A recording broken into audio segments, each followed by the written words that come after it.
Hey guys, welcome to my channel. Welcome back if you have been here before.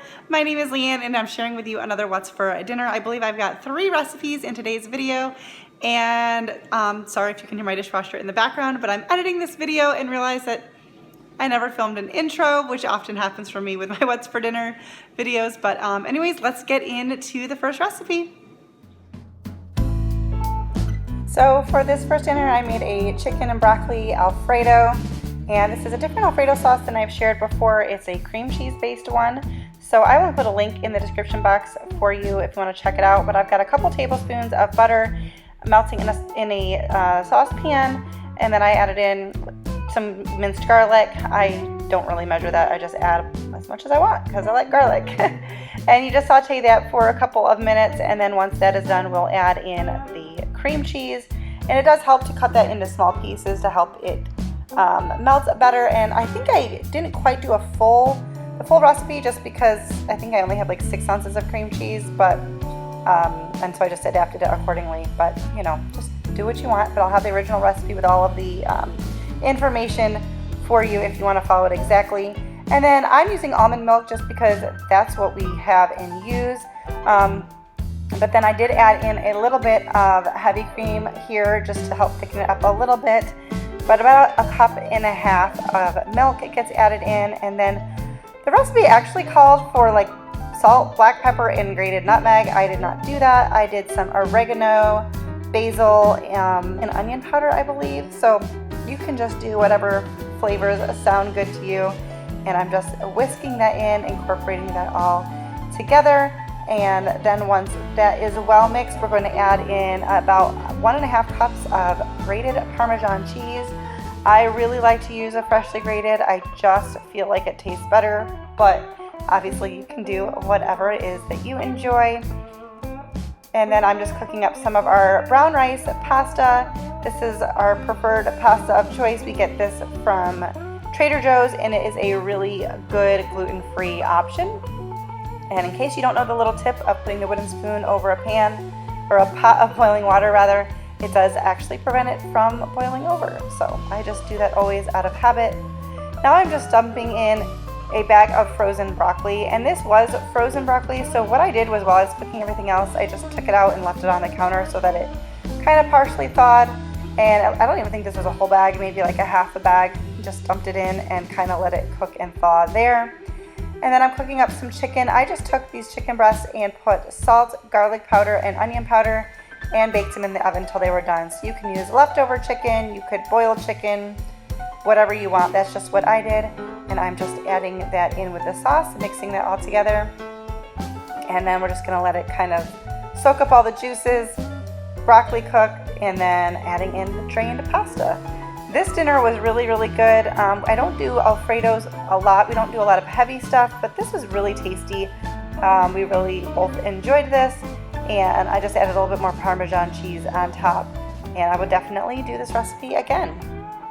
Hey guys, so for tonight's dinner, I am making boneless pork chops and sweet potatoes and probably a veggie of some kind. So I'm doing the sweet potatoes super simple. I'm just gonna cut off the ends because they're a little old looking, and I did scrub these down, and I'm just checking for any yucky looking spots, but for the most part they look pretty good. And I just rinse these off really good, and I'm just gonna poke some holes in them, wrap them up in foil, and then we're gonna throw them in the oven at 400 degrees for probably like 40 minutes. The pork chops are probably only gonna take like 20 minutes because they're boneless and they're like little. So I'm just gonna get these started, and then we'll move on to, oh my goodness, the pork chops. I'm trying to just stab them really quick, but it's kind of giving me a hard time.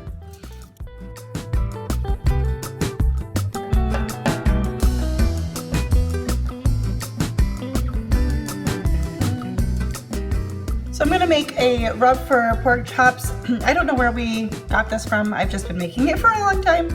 So I think I might have made it up, but it's nothing like groundbreaking, but we really like it. We usually do this when we grill pork chops, but we actually don't own a grill right now, and I sometimes don't want to wait for my husband to be home to be able to get started on dinner. So this works anyway. So I will put this in the description box below, but it's 2 tablespoons each of onion powder, garlic powder, ground basil, and brown sugar, and 1 tablespoon of salt. I do sometimes up the brown sugar a little bit.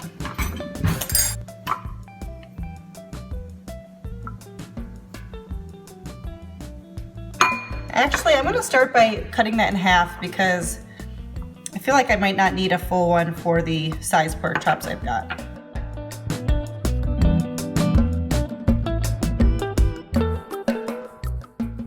Yeah, I think that's gonna be enough. We have just, I think it's 3, I think the package is 3, maybe 4, but there's small like center cuts of pork chops. So this combination is super good. And I'm just going to put this on both sides of the pork chops and throw them in the oven at 400 degrees, same as the sweet potatoes, for probably like 20 to 25 minutes.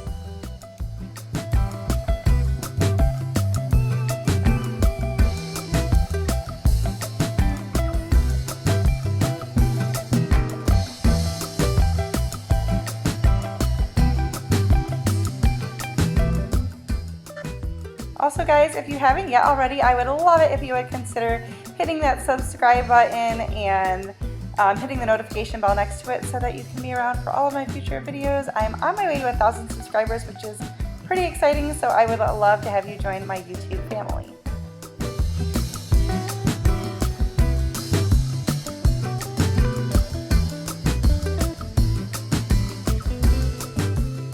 And I just made some green beans on the side and put a little brown sugar on the cooked sweet potatoes, and oh my goodness, this dinner was so good. I love, love, love that dry rub on the pork chops. So for tonight's dinner, we are going to have an Italian brown sugar chicken. Super simple recipe I came across, although the recipe I think calls for dry seasoning, like Italian seasoning. I'm just gonna use Italian dressing. So then we're going to be doing some roasted potatoes and probably a side salad. So I am just decided that I would marinate the chicken in the Italian dressing. So that's what I'm doing now, just for a couple of hours. It's 4 o'clock. We'll be eating dinner probably around 7 o'clock tonight. So I'm just gonna let that marinate in the fridge for a little bit, and then we'll make dinner later. But I thought I would show that to you right now so that you, I don't know, could see that part. So when it was time for dinner, I just took the chicken breast out and put them in a pan, and I'm just sprinkling some brown sugar on top. That is all I did. I'm not going to include a recipe link because it was actually for the Italian seasoning, which is very different, but it kind of sparked the idea here for me, and we really enjoyed this. This was good, so I'm just putting Italian dressing, some brown sugar, and then pop these in the oven, depending on the size and cut of chicken you use. 350 for however long it takes for them to be done. It's just going to vary, obviously, depend on what you've got. And then I wanted to do some roasted potatoes, so I peeled and diced some potatoes, and I lost some footage or didn't record when I thought I was recording, but I just threw them all in a bowl, covered them with olive oil, salt, and parsley, I believe, and I think I also did some garlic powder and onion powder. Just tossed them around real good, laid them on a baking sheet, and again cooked those in the oven until they were done as well. And then you're gonna see in just a second here, I forgot to show you, we made a side salad. I remember like after I was pretty much done.